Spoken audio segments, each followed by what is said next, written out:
Good afternoon everyone. Today ก็ได้มิกไฟไว้ไฟไว้โอ้ยกาลี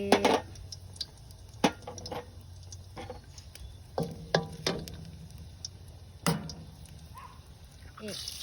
วันเอ็ก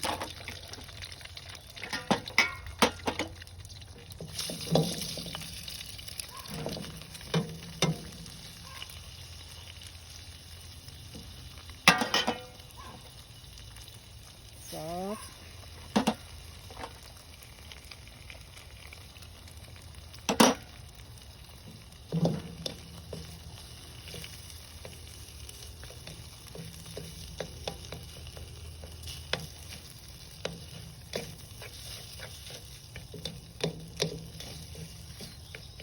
นี่จะมาคั่วข้าวกินด้วยมันง่ายๆคั่วข้าวใส่น้ำสะอีใส่ไข่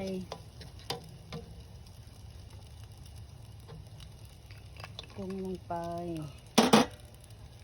มักสาลี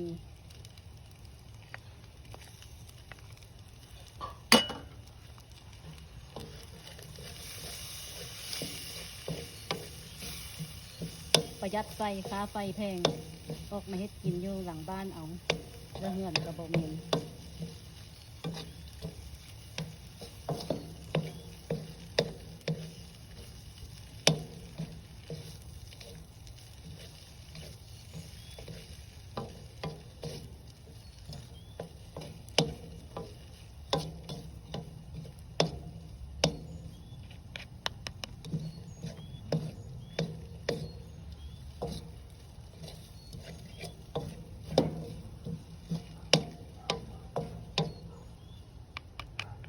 finish my fry right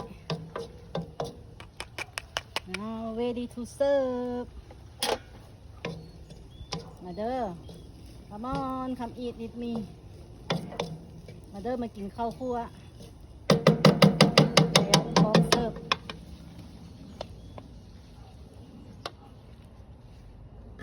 ตักใส่ถ้วยเลย